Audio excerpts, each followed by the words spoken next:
Hey, what's happening everybody? DC Luke back talking about DC once again, and of course here to give some further insight into the status of DC films moving forward as we take a closer look at that ending to Justice League, which not only shows us where our new heroes are headed for their solo ventures, but also where the journey of some of our other heroes have ended, and where a whole new path can start. This is obvious, but the following video contains spoilers, so if you haven't seen it, do not watch this. I repeat, do not watch this. Unless you want to, in which case I can't really argue with that. So, without further ado, let's get into this.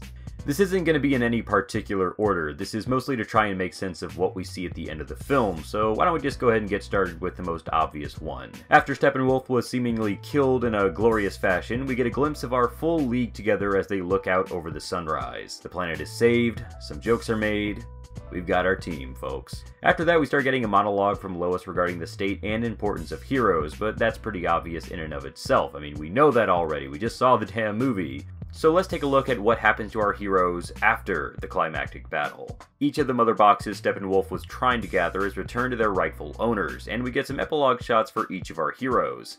In fact, these could all potentially be setups for future solo films. Arthur decides to head back to Atlantis at the end of the film, essentially deciding that it might be time to deal with this rightful heir business that Mira is so keen to point out to him, and upgrade himself to a real King's Trident, which all lines up with what both Momoa and James Wan have said about the Aquaman solo film.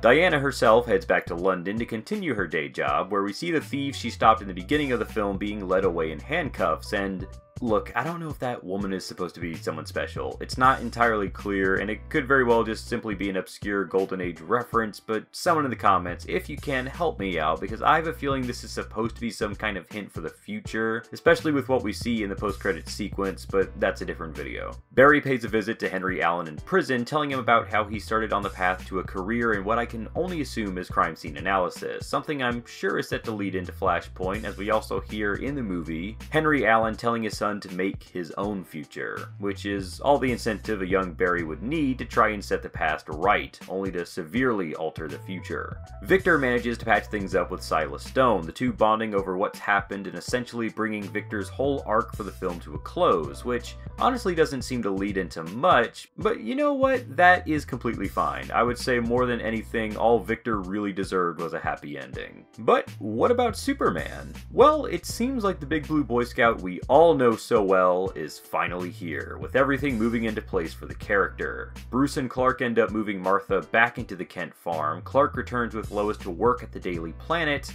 and we even get the iconic shirt rip as Superman takes off to greet the day again. It's been a long road, but we're finally here. Also, this isn't anything particularly with the characters, but y'all know that Ukrainian girl that plants that alien flower and she watches it bloom? Yeah, I don't have anything special to say about that. I just think it's very nice to have an image like that. Sort of seems like a message to the audience that things are gonna be looking up as we move forward. The seeds have been planted for a brighter future.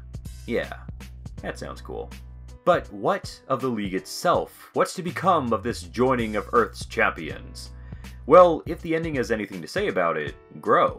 At the end of the film, the team's architects, Diana and Bruce, seem to be in agreement that Wayne Manor will house the newly formed super team within its ruins, reminding me just a little bit about the old Mount Justice days, but if only for the fact that they're deep within the ruins, but that's not what the takeaway here is. Apparently, Diana says that there's room for more, which probably leads to the obvious conclusion that we'll be seeing the Justice League grow as the DC Films universe moves forward. And I can't wait to see what seats they fill in the future. But anyways guys, that's gonna wrap this up. Thank you all for watching, and if you like this video, go ahead and give it a thumbs up, and subscribe to catch more of our videos as they come out. Like us on Facebook, and give us a follow on Twitter if you haven't already, and if you'd like to show your support, maybe consider donating to our Patreon page, where every dollar you put in goes towards helping us create higher quality content for you, the viewer. Thanks guys, and we'll catch you all next time.